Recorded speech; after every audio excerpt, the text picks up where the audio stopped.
Hey, what's up, guys? This is Tony Barker here, co-founder of Barker Gray Inc. We're episode 2 of Women Supreme. I have one of my best friends from Lincoln University, the Queen, SoulQueenWu. Hi, peace everybody. My name is Wasaba SoulQueenWu today, and I am a singer, writer, photographer, workshop facilitator, motivational speaker, artist, and photographer. I think I said that already. Yeah. Yeah, I do quite a few things. Yeah. So I'm happy to have you here. Thank you. You know, Barker Gray, we support everyone, especially friends. So how did you get started, Rob? So it's interesting. I celebrated my 7-year anniversary for YouTube on April 30th. Congrats. Thank you. I started when I was 18 years old. Wow. And I just remember, I just know that I said I want to create a platform for people, more specifically women, to feel affirmed in who they are, affirmed in their identity. And I didn't really know where I was going, but I just knew that I wanted to be an agent. I wanted to help. I really do just desire to help people. Okay. And over the years of doing YouTube and gaining a following of 11,000 plus people and being able to connect with people, I started developing programs where I wouldn't just connect with people virtually, but actually touch people and physically be in their presence and see what it means to create that kind of atmosphere past like a virtual world. And that's I kind of just got started with seeing, okay, I want to affirm people. I want to affirm their humanity. I want people to know that they matter. I want people to know that their existence is significant to this world. And I want people to know that however they choose to exist in the world would hopefully be a change agent in making this world a better place. So it's allowed for them to express themselves, to be themselves. Yeah, exactly. To express themselves, be themselves unapologetically, and to know that they are significant. Damn. Like, people need to know that they matter. Like, yeah, because we all really do. And so I just worked on having programs, and I desire to do those things by any means necessary. Okay. So that's where the art comes, the photography comes, the workshops come.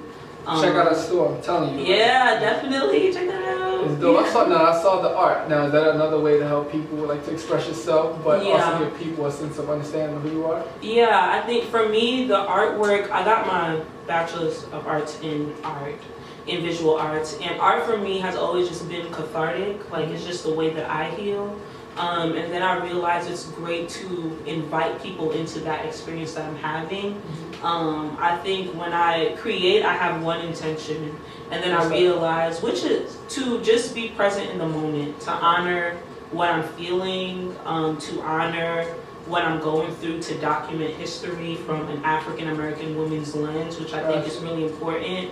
And so those are usually my intentions. And then when other people engage it and we have conversations, I realize that there's just so much more than I could even imagine is taking place. Can you express on that? So I recently put up a body of work called Meditations of the Heart.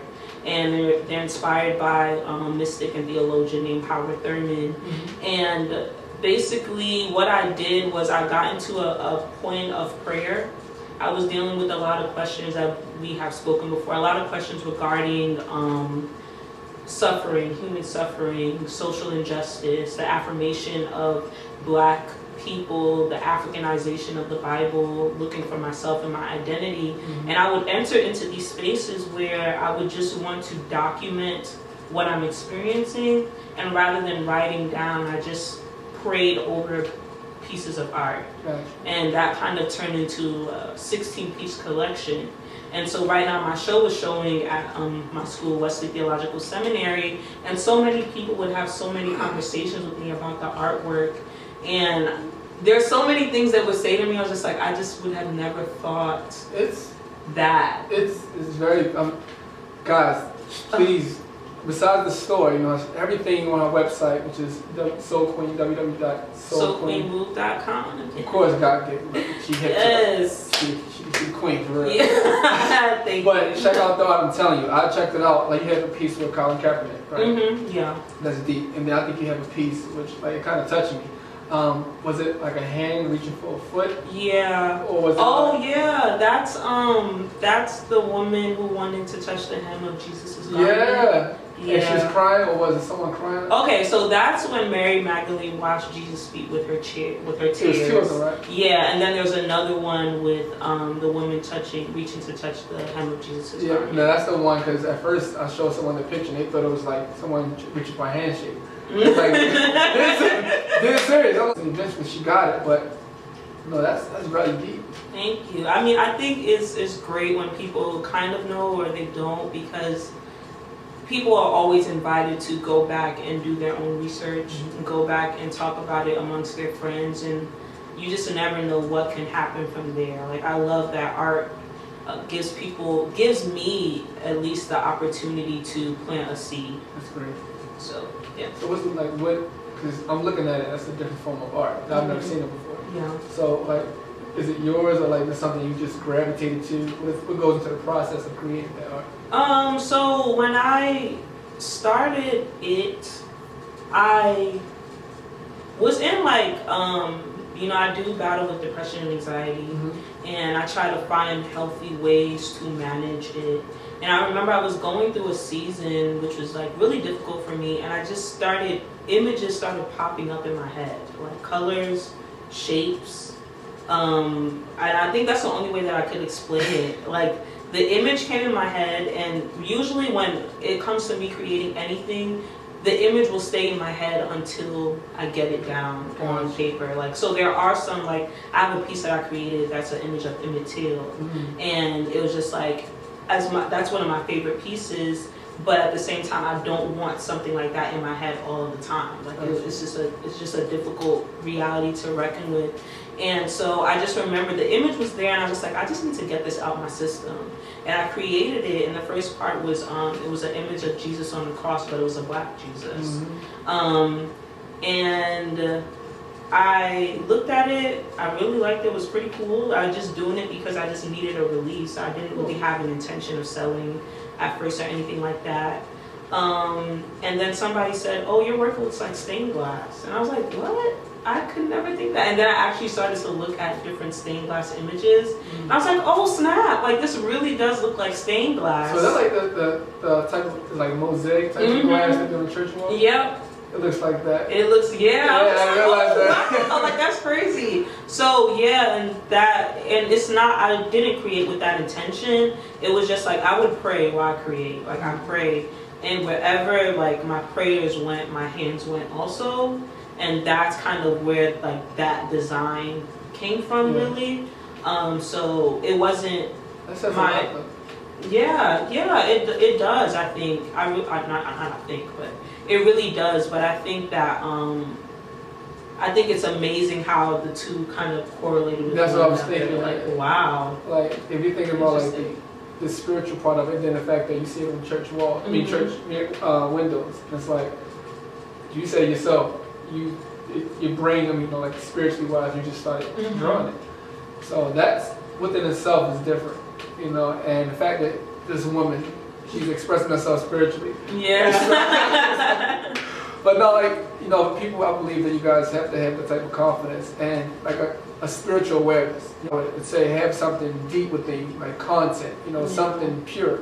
That you yourself can express, because a lot of people follow trends and you don't want to do that. There's a reality that many of us are not being made aware. Many of us have been conditioned to think about ourselves and understand our lives in a certain way. And those are people coming to, I think, a reality that their humanity should never be invalidated. Yes. And no human being, it should never be normalized for people to think that it is okay for my existence in this world to be invalidated by another person who should never have the power to do that. And like, people are really fighting against those things. And I think sometimes because of what happens with our African and African American experiences in this country, we all have to lend ourselves the grace to come to a point of knowing and doing better.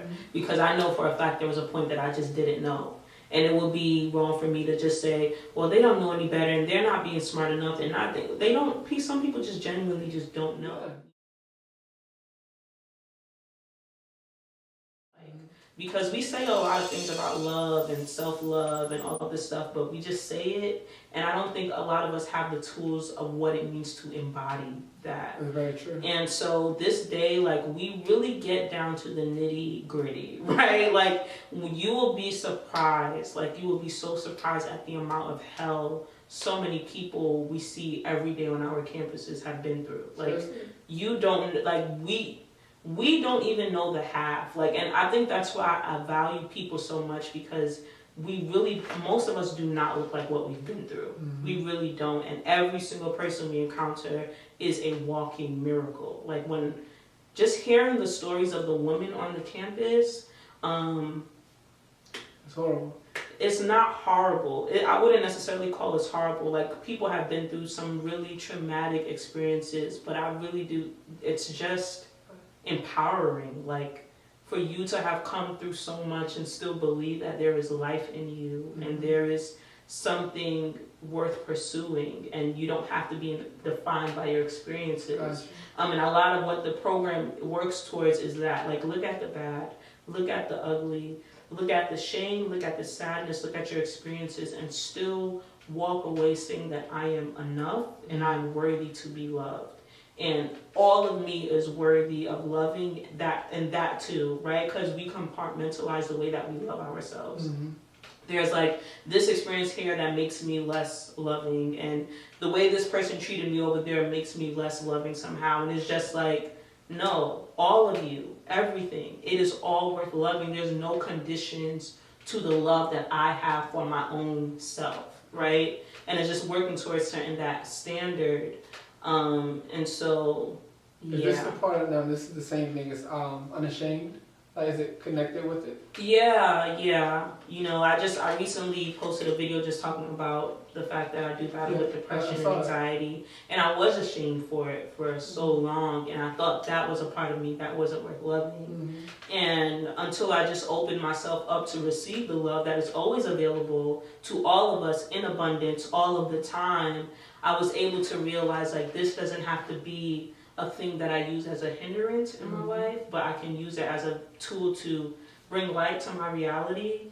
And it's just such a small part of who I am. And there are so many other things that about me that are great and worth magnifying and worth talking about. No, but that's great, because a lot of people are going through that.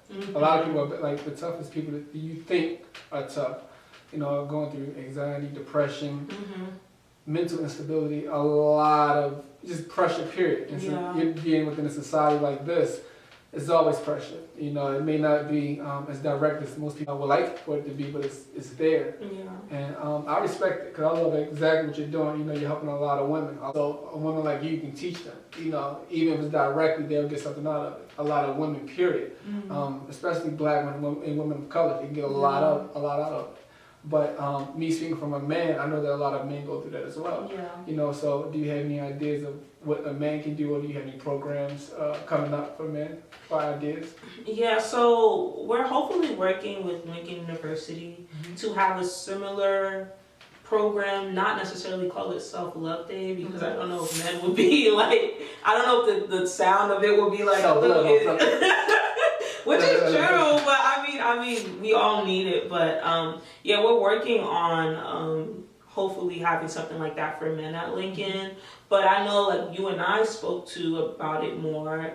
Spoke about it before, and we can talk more about it. Just in terms of, you know, how do women who are interested in doing the kind of healing work or creating that atmosphere for men, like, what is it that you would say that you all need?